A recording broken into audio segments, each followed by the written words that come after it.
we simply suspend instead of adjourn ng empleyado ngayon, mag-work from home na lang daw sila. So alam namin, napapalitan nyo kami sa committee, pero hindi nyo mapapalitan ng President kung hindi 13. So ito lang pakiusap ko sa Malacanang. Kumuha kayo ng isa pang senador para sa special session, bumaba na ako bilang Senate President para wala na tayong problema pare-pareho. Pero para masunod yung konstitusyon.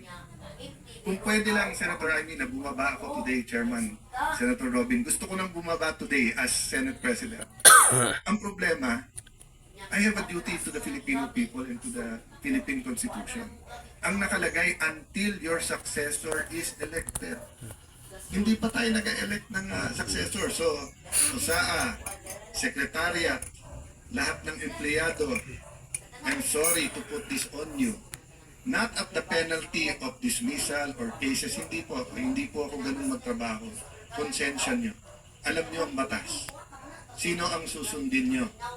Yung peke na acting Senate President o yung sinasabi ng ating konstitusyon na Senate President? Ikaw ang mong susundin. Ang advice ko sa inyo, Kahit ano. hintayin nyo na maka-13, tawagin nyo yung special session. Pwede siguro tayo magpahiram ng isa para maka-13 na sila. Kasi I hate the fact that we're in a situation... Mga kapal ang mukha ni kasi Soto, Erwin, kapal ang mukha. Magigiting sundalo. Salamat sa... Ayaw pamistigahan ng flood control. Kaya kasama pala sila sa Maritime Scandal, yung si Erwin.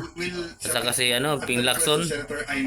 Ayaw lang pamistigahan ng flood control. Just so that you can identify Kapal ang mukha. on the record ito, no? Para pag gumawa ng report ng Blue Ribbon Committee. But from our hearts, Kapal ang mukha. Si Erwin Tulfo, hindi tapang. kami humuhusga. Ang publiko ang humuhusga. Pero nagpapasalamat. Kaya pala, kayo ngayong araw. kasama pala si Erwin Tulfo sa Maritime Scandal. Mga kapal ang mukha. Sino ang nariyan sa picture? O sinong kumuha ng picture? Kaninong picture po yan? Kapal talaga ang mukha ni si... kasama pala Nakakaalala ba dyan? sa Maritime, dami May kasama Ba't yan. tayo pimistigahan na ni Erwin Tulfo? Kasama kasi siya sa flood control. Your Honor, Kapal ang yung mukha. picture po na yan ay Putang ina ka, Erwin Tulfo ka. Gago ka. empleyado rin ni Ginoong Saldico na wala dito sa 18. Kasi- So, ibig mo sabihin, Gago kang Tulfo ka. Ang labing siyam na meron pa talagang Boycott ka na sa sunod. Hindi ka na mananalo. Mga magnanakaw. Pero sila, alam din po nila ito dahil lumabas ito sa chat. Hindi na kayo mananalo sa sunod. Pero yung actual Erwin Tulfo, na Ping kumuha ng Lacson. picture, wala po sa 18. Saka yung isa, sino ba yung isa? Si Megs. Bisayang Bisaya. unang rinig ito. Hindi kayo na mananalo. Ugok. Ay, sige.